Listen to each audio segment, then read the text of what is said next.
Welcome to Washington Today on C-SPAN Radio for Friday, June 1st, 2022. Busy 4th of July holiday travel in full swing. We'll take a closer look at why airline flight delays and cancellations are becoming the norm. President Joe Biden saying that while he would like to reform the Senate filibuster rules to make it easier to pass national abortion rights protections, he knows he is 2 Senate votes short currently of what's needed to make that change. President today strategizing with Democratic governors about abortion policy in the aftermath of the Supreme Court overturning the Roe v. Wade decision that had made abortion a constitutional right. Chinese President Xi Jinping speaking at Hong Kong's 25th anniversary of the return of the former British colony to China, talking about the beginning of true democracy in Hong Kong. But British Prime Minister Boris Johnson says that China has not lived up to its promises of one country, two symptoms, and, quote, it's a state of affairs that threatens both the rights and freedoms of Hong Kongers and the continued progress and prosperity of their home. And in Russia, drug smuggling trial of U.S. basketball all-star and Olympic gold medalist Brittney Griner beginning in a court near Moscow. Officials from the U.S. Embassy in Russia attending, one telling reporters after, the U.S. government position remains Brittney Griner is wrongfully detained. And we start with the 4th of July weekend holiday travel. Despite record high gas prices, AAA estimating almost 48 million people will be traveling 50 miles or more this weekend, mostly by car. So traffic jams on major roads and major metropolitan areas are to be expected. Good number of people also flying, and today, according to AAA, is the busiest day for air travel during the holiday weekend. Business Insider reports that flight delays and cancellations are continuing to plague travelers in the U.S., and more customers are lodging formal complaints, according to the Department of Transportation's latest Air Travel Consumer Report. April 2022, the DOT received 5,079 complaints about airline service from travelers. That's up 321.5% versus before the COVID-19 pandemic. The complaints against the airlines mostly concern refunds, cancellations, delays, and mishandled baggage. The FAA today with a couple of tweets about what passengers can expect and also reminding them the government does not cancel flights. Hello everyone, my name is Chris Detroll and I'm here at the FAA's Command Center where we are here 24/7 tracking all the flights in the sky to make sure you get to your destination safely this holiday weekend. Travelers can expect thunderstorms and delays that will impact the DC metros, Charlotte, Atlanta, Orlando, Tampa, Detroit, Wayne, Chicago, Houston, and Denver areas. You may also see low clouds in the San Francisco, Los Angeles, and San Diego areas. Gusty winds will affect the New York metros and the Las Vegas areas as well. All of these airports will most likely see flight delays due to these weather conditions, so please be sure to check the status of your flight with your airline before you leave home. Visit fly.faa.gov for general airport delay information. And remember, the FAA doesn't cancel flights. From everyone at the FAA Command Center, have a wonderful day, an amazing holiday weekend, and safe travels. That video tweeted by @FAA News. Transportation Secretary Pete Buttigieg tweeting today, people are excited to see family and loved ones this summer and counting on airlines to get them there. We're engaging airlines daily to make sure they are ready, and FAA is doing its part. Earlier this week, Secretary Buttigieg interviewed by NBC News nightly news anchor Lester Holt about this issue. Is the July 4th holiday a recipe for disaster given the issues with the system right now? There are going to be challenges, but we're watching it closely and we're talking to the airlines every day about their responsibility to make sure that they can accommodate any issues that weather or other curveballs might throw at them. A lot of people, including me, are expecting to get to loved ones over this holiday weekend, and we need a system that is resilient enough to get them there, plus good customer service when an issue does come up. The airlines got a lot of money, over $50 billion. A lot of that was, the idea was that you wouldn't have to lay off people, that you could keep people employed. So the point of this taxpayer funding was to keep people in their jobs. And one of the best things about the rescue plan, for example, was the news that airline employees were told to tear up their furlough notices when it came through. But We also saw that a lot of people, including pilots, were nudged into early retirement by the airlines. That certainly is something that reduced the labor force that right now we're really counting on. Often we're hearing the lack of a pilot ready to go cited as an issue or a problem that's contributing to a delay or a cancellation. Would you support raising the mandatory retirement age for pilots? Right now it's 65. Would you support moving it past that? Right now, we have these kinds of requirements based on safety judgments, and I haven't seen any change in the safety rationale for that. You seem to be pointing the finger at the airlines. They're pointing the finger back, saying that the system is not working. The system is not staffed, the air traffic control system. The majority of cancellations and the majority of delays have nothing to do with air traffic control staffing. But when there is an issue, we're working that issue. Jacksonville is a good example. They're really a perfect storm where you had staffing concerns, space launches, military activity affecting the airspace, and weather all hitting at once. So we took a collaborative approach, got with the airlines, worked on what was changing, especially in terms of more passengers than they expected coming back, and the need to allocate air traffic resources from FAA to work towards solutions. You say there's no staffing issue with air traffic control. Are there other issues, though, within your purview that are slowing the system down? Let me be clear. We have had our challenges with air traffic control, but they do not explain the majority of the cancellations and the delays that we've seen out there. The Transportation Secretary Pete Buttigieg interviewed by Lester Holt of NBC News. That interview posted Tuesday in anticipation of this 4th of July busy travel weekend. Senator Bernie Sanders, independent from Vermont, writing a letter to Secretary Buttigieg this week saying that airlines should face a fine of $27,500 per passenger for delays over 2 hours for domestic flights and delays over 3 hours for international flights. C-SPAN spoke with Reuters transportation correspondent David Shepardson about the airline delays and cancellations that continue to be a problem. Well, there's certainly a number of factors that account for that, and there has been some finger pointing between the Federal Aviation Administration, which oversees air traffic control, and the airlines themselves. So this really began during the COVID pandemic, and airlines saw traffic fall to almost zero overnight, and the U.S. government provided them with 3 rounds of government assistance to pay the bulk of their payroll costs. That ended up lasting about 18 months. It totaled $54 billion.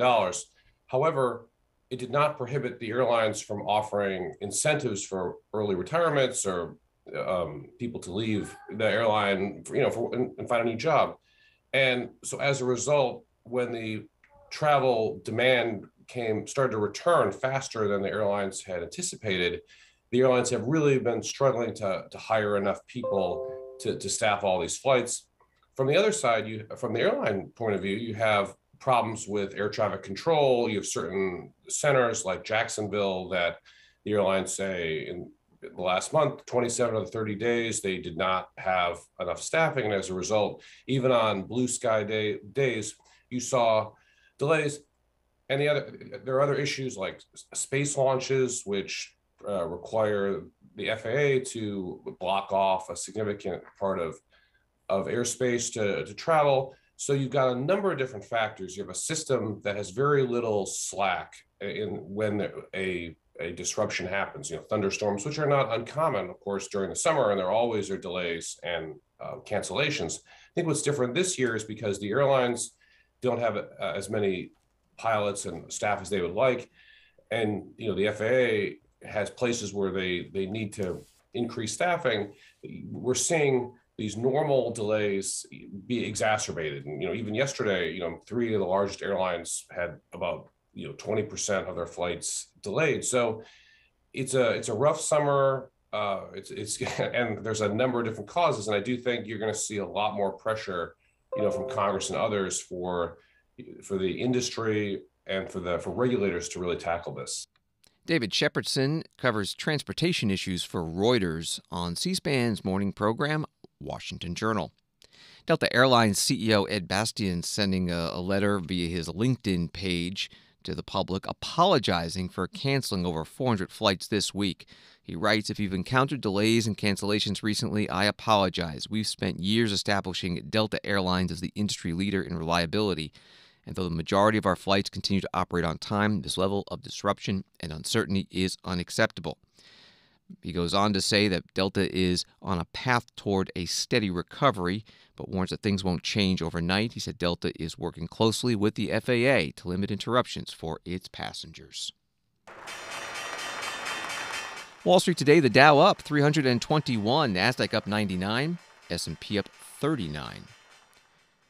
Story at USA Today, President Joe Biden warned Friday that Republicans will seek a nationwide abortion ban if they win the majority in November, and said states that already have restrictions in place would try to arrest women who seek care elsewhere.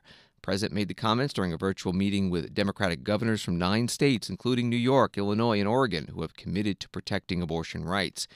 USA Today article goes on, access to abortion care is now regulated by each state after the Supreme Court overturned the 1973 Roe v. Wade decision that established a constitutional right to abortion. President Biden today speaking from the Eisenhower Executive Office building remotely to these governors, and he also followed up on his comments yesterday at a news conference in Spain at the NATO summit that he supports a carve-out to the filibuster rule for abortion rights, lowering the 60-vote threshold to get something passed. Today, he says he knows there are not the votes needed in the Senate now to get that done. I know you're all busy as I am. Thank you for making the time, but I need not tell any of you we're in a really an important area here, and we have to act. I'm joined by a group of Democratic governors. We work closely to protect women's rights after this tragic reversal of Roe v. Wade. A terrible, extreme decision, in my view, upending lives and impacting on the health and safety of millions of women.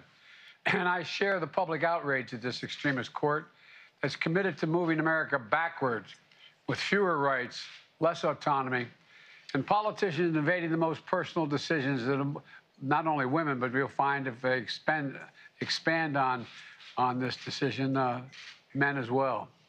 But as I've said last week, this is not over. Last week, I announced 2 specific actions. First, if extremist governors try to block a woman from traveling from her state that prohibits her from seeking medical help she needs to a state that provides that care, the federal government will act to protect her bedrock rights through the Attorney General's office. Second, if states try to block a woman from getting medication the FDA has already approved and has been available for more than 20 years, my administration will act and protect that woman's right to that medication.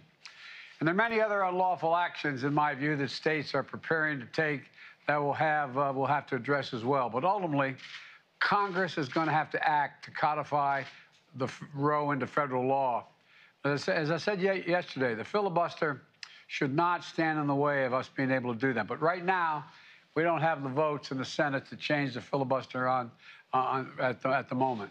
That means we need 2 more votes now, not now, when we vote, probably after November, more senators and House majority elected in November to get this bill to my desk. So the choice is clear. We either elect federal senators and representatives who will codify Roe, or Republicans who will elect the House and Senate who will try to ban abortions nationwide. Nationwide. This is going to go one way or the other after November. So let's remember, the reasoning of this decision has an impact much beyond Roe and to the right to privacy more generally. President Biden at the Eisenhower Executive Office building speaking virtually to Democratic state governors. The 2 votes shy on that filibuster reform for abortion rights, reports are they're both Democrats. Kyrsten Sinema of Arizona, her office is confirming that to various media outlets. And the other one, likely Joe Manchin of West Virginia, although he hasn't commented specifically about this proposal on abortion rights and a carve-out. Ohio Supreme Court today turning down a request to block a law that bans abortion at the first detectable fetal heartbeat, about 6 weeks of pregnancy. The law took effect after last week's Supreme Court decision overturning the Roe v. Wade decision. And in Florida, a judge has temporarily blocked a law that bans abortions after 15 weeks, ruling that it violates privacy protections in the Florida Constitution. Florida Governor Ron DeSantis, a Republican, saying on Thursday that this blocking only a temporary setback. He said he always expected there would be a legal fight. Also, just wanted to make a couple comments. We've had a lot of judicial activity lately. We did have a ruling in Tallahassee, effectively enjoining the bill that we provided, that I signed to provide protections for unborn babies at 15 weeks. We knew that was likely going to be what was decided in that case. We knew that we were going to have to move forward and continue the legal battle on that, and that's something that was decided under state law. So it was not unanticipated. It was not, of course, something that we were happy to see. And when you talk about these are unborn babies that have heartbeat, they can feel pain, they can suck their thumb.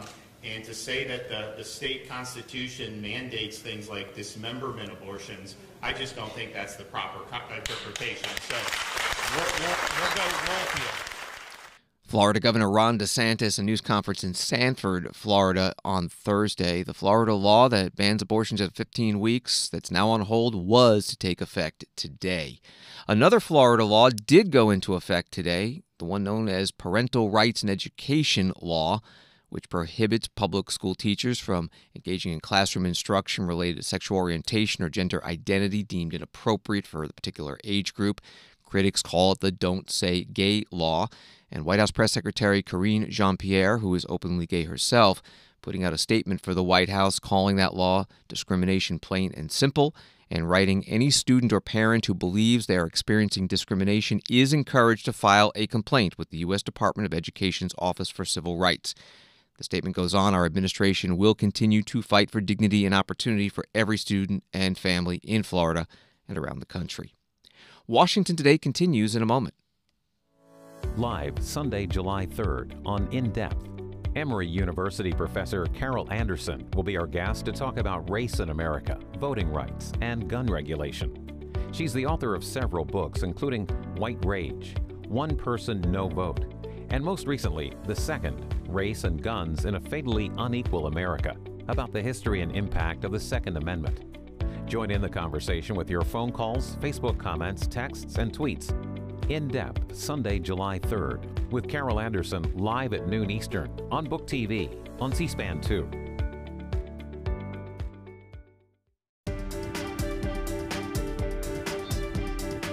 Welcome back to Washington Today, available as a podcast on the free C-SPAN Now mobile video app and wherever you get your podcasts.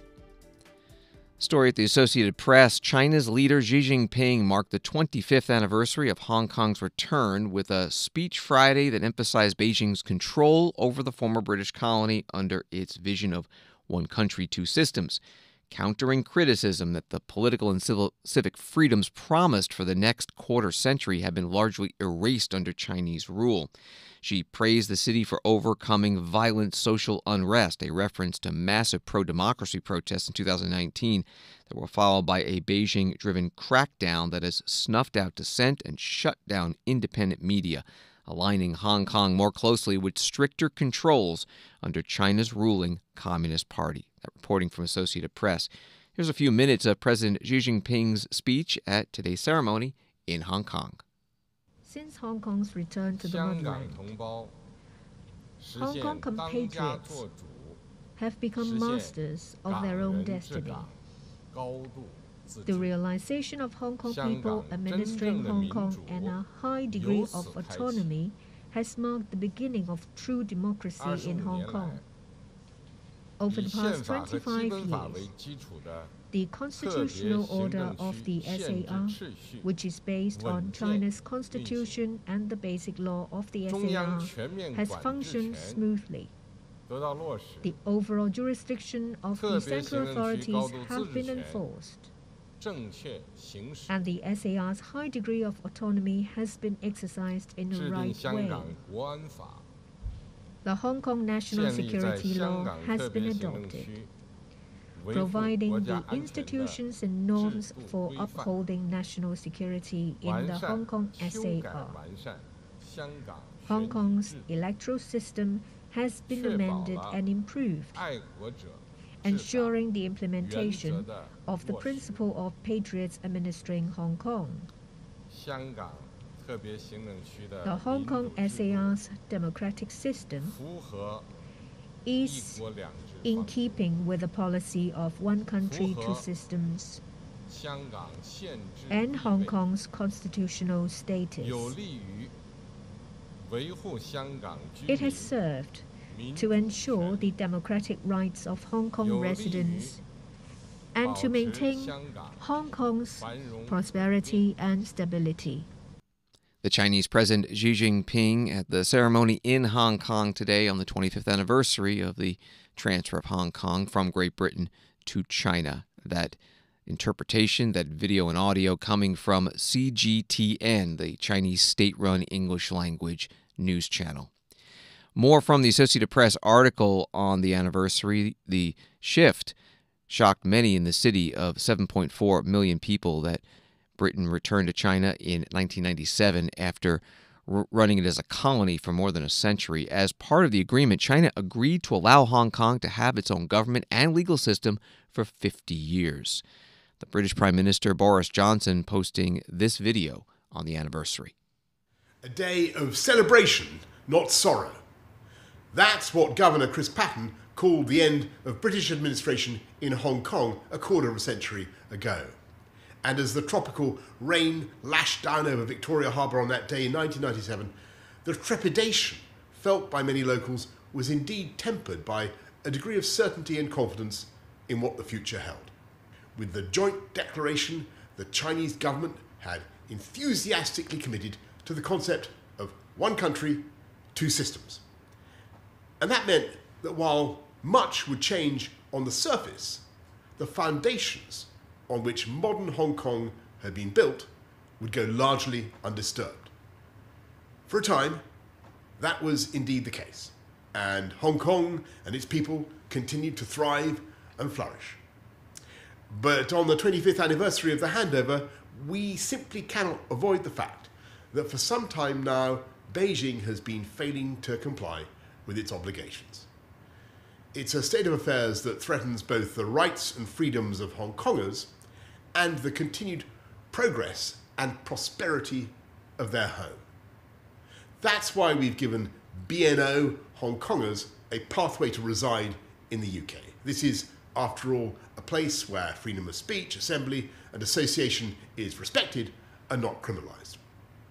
And so it's no surprise that 120,000 Hong Kongers and their families have already set out down that path. But we are not giving up on Hong Kong. 25 years ago, we made a promise to the territory and its people, and we intend to keep it. Doing all we can to hold China to its commitments so that Hong Kong is once again run by the people of Hong Kong for the people of Hong Kong. And we can all once again look to the future not in sorrow, but in celebration. British Prime Minister Boris Johnson posting that video. More on today's 25th anniversary of Hong Kong's return to China. We're joined on the phone by Laura Kelly, foreign policy reporter with The Hill. Thanks for being with us. Your article at thehill.com includes this. What began on July 1st, 1997 as a bold experiment seeking to bring the Chinese Communist Party more toward Western liberal democracies has instead served as a hard lesson in Beijing's single-minded pursuit of total control. Where are things 25 years later?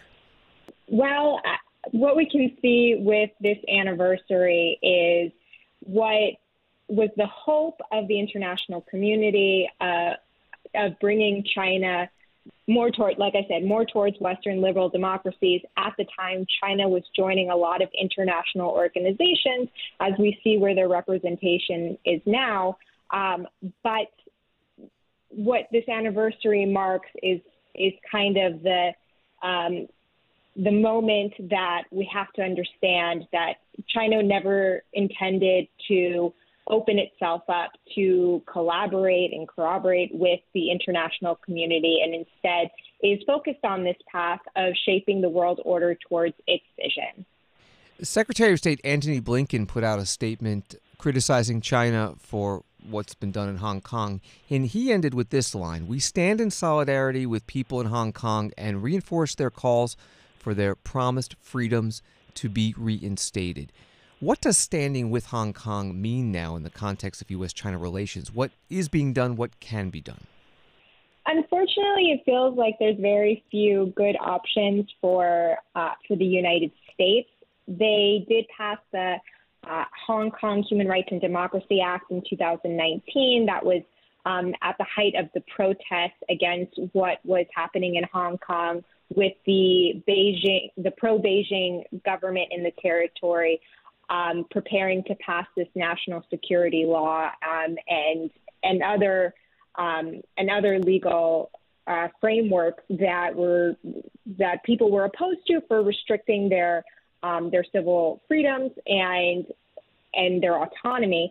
And then the U.S. passed in 2020 the Hong Kong Autonomy Act, and the former President Trump also issued an executive order that allowed the U.S. to impose sanctions on Hong Kong and Chinese officials who were documented to be undermining Hong Kong's autonomy and its democracy, as well as stopping the U.S. from treating Hong Kong as a separate entity from mainland China in what was really the special status of Hong Kong. So the U.S. has taken a number of steps in respect to the rollback of democratic freedoms in the territory. But as we've seen, even as the U.S. has imposed these measures, it hasn't changed the behavior of the Chinese Communist Party in Beijing. And at the moment, Hong Kong, the way people describe it is just they're very sad and feeling like what once was a really vibrant place that was a center of international culture and commerce and really a window and a bridge between China and the West has just become very muted. And on top of that, there's been very strict draconian measures against the coronavirus, so that you don't even have people out in the streets or people working in business so much. And so all of those factors together have just made it a very, I'd say probably a feeling of depression on Hong Kong. And so those measures that the U.S. has not allowed for any advancement. And what the Congress is working towards passing now in legislation is called the U.S. Innovation and Competition Act. And that is seen as a really strong bipartisan effort to set the U.S. up for generations to compete against China's push to reshape the world order in its own view. But unfortunately, Senate Minority Leader Mitch McConnell tweeted yesterday that he is going to block any advancement of this legislation for other legislative priorities. We're talking with Laura Kelly from The Hill.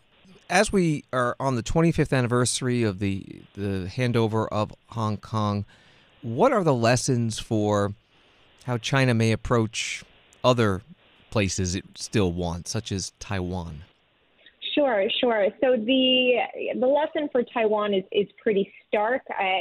Maybe it's definitely a warning, but it's also kind of a peek into maybe a dark future of what could happen to Taiwan as China increases its pressure campaign to assert control. Taiwan has its own democratic government. It's a very vibrant, very active democracy. And U.S. intelligence officials have really put it in stark terms where it's not if China invades Taiwan, but it's when. Although U.S. intelligence officials have also said that China, the government in Beijing, would prefer to assert control over Taiwan using economic coercion and diplomatic coercion. And that has put pressure on the U.S. now to really accelerate its own relations with Taiwan, whether it is shoring up their defenses. And actually, Russia's war in Ukraine has taught a lot of lessons. It's teaching a lot of lessons to China, viewing how the international community responds, but also to the U.S. and how important it is to get ahead of the training on certain military equipment that can be deployed quickly if Taiwan needs it to defend itself. Laura Kelly is a foreign policy reporter with The Hill. Find her stories at thehill.com, and on Twitter, she's at Hello Laura Kelly. Thank you very much. Thank you so much.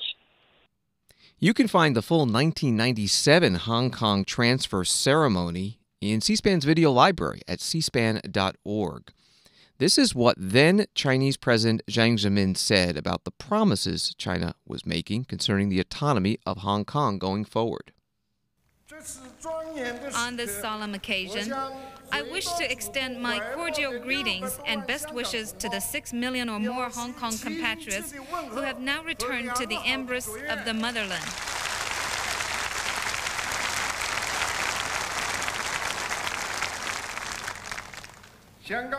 After the return of Hong Kong, the Chinese government will unswervingly implement the basic policies of one country, two systems, Hong Kong people administering Hong Kong, and a high degree of autonomy, and keep the previous social economic system and way of life of Hong Kong unchanged, and its laws basically unchanged. After the return of Hong Kong, the Central People's Government shall be responsible for the foreign affairs relating to Hong Kong and the defense of Hong Kong. The Hong Kong Special Administrative Region shall be vested in accordance with the Basic Law, with executive power, legislative power, and independent judicial power, including that of final adjudication. The Hong Kong residents shall enjoy various rights and freedoms according to law. The Hong Kong Special Administrative Region shall gradually develop a democratic system that suits Hong Kong's reality. 25 years ago today in Hong Kong, then Chinese President Jiang Zemin at the transfer ceremony. Representing Great Britain on that day, Prince Charles. This important and special ceremony marks a moment of both change and continuity in Hong Kong's history. It marks, first of all, the restoration of Hong Kong to the People's Republic of China under the terms of the Sino-British Joint Declaration of 1984, after more than 150 years of British administration. This ceremony also celebrates continuity because by that same treaty and the many subsequent agreements which have been made to implement its provisions, the Hong Kong Special Administrative Region will have its own government and retain its own society, its own economy, and its own way of life.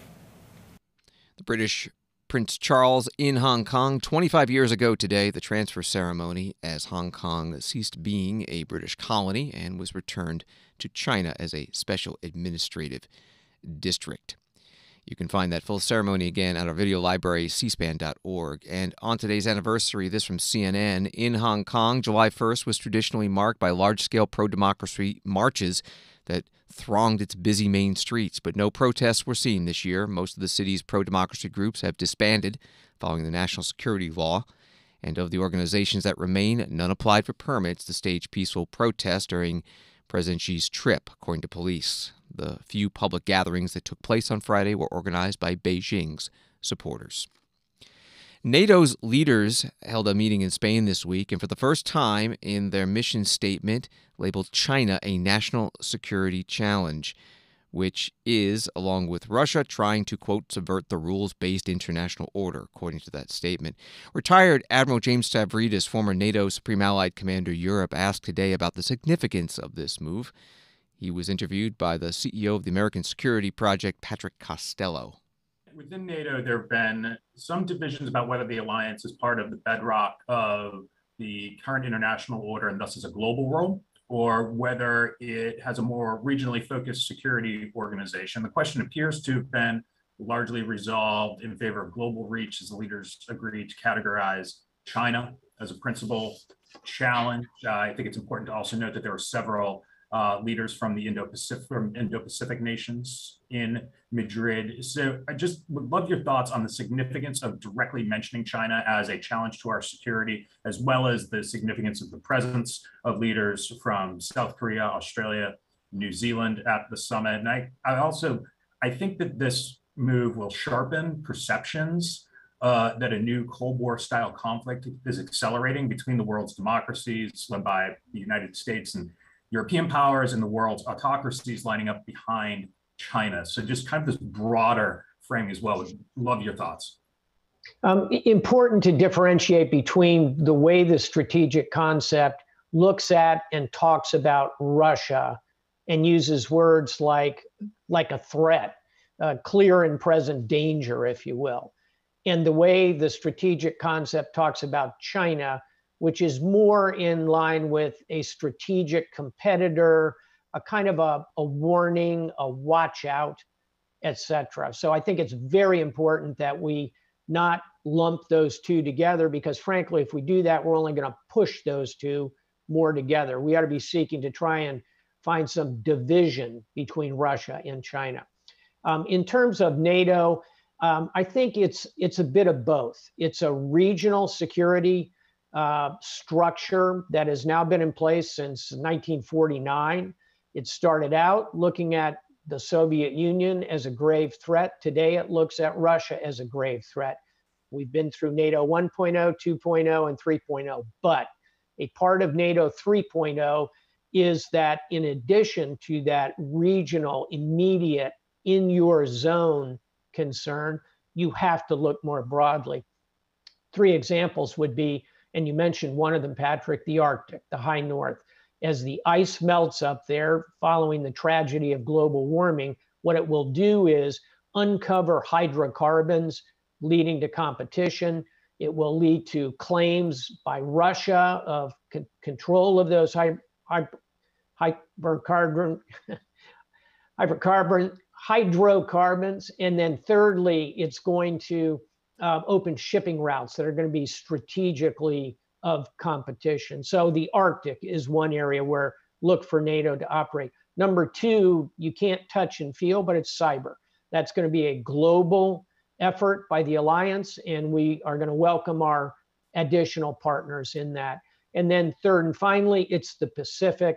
Here, I think the biggest concern is China's territorial claims in the South China Sea. If allowed to stand, if China were allowed to take the South China Sea, which is half the size of the continental United States, this would be the biggest territorial land grab maybe in history. And allowing that to stand would really crack the international order, particularly the doctrine of the high seas, freedom of the high seas, freedom of navigation, United Nations Law of the Sea Convention. All that would go up in smoke if China is allowed to simply control as territorial seas the South China Sea. So I think you will see NATO conducting, for example, freedom of navigation patrols. We've already seen the Brits, the French, the Germans are signed up to do it. I think it's a very short step to seeing a NATO mission. Hasn't happened yet, but a NATO mission in the South China Sea. So the short answer to your question, is NATO regional or global, is it's got to be both in today's world. Retired Admiral James Stavridis, who's former NATO Supreme Allied Commander Europe, interviewed today by the American Security Project. Story at Reuters, U.S. basketball star Brittney Griner went on trial in a court on the outskirts of Moscow on Friday to hear drug charges that could see her serve up to 10 years in a Russian jail. Griner, 31 years old, was formally told at the hearing that she was charged with intentionally importing narcotics into Russia. She spoke to say she understood the charges. The judge set the next hearing for July 7th. Griner, who has played regularly in Russia as well as in the U.S. Women's National Basketball Association, was arrested at a Moscow airport in February, allegedly with vape cartridges containing hashish oil in her luggage. The case takes place against the backdrop of high tension between Moscow and Washington over the conflict in Ukraine. U.S. officials say Griner has been detained wrongfully. That reporting from Reuters. The U.S. Deputy Chief of Mission, Elizabeth Rood, one of the U.S. people in the courtroom, speaking then with reporters outside for a minute. The U.S. Embassy, the American government, cares very deeply about this case and about Ms. Griner's welfare, as do millions of Americans, as well as we care about the welfare of all U.S. citizens in prison overseas.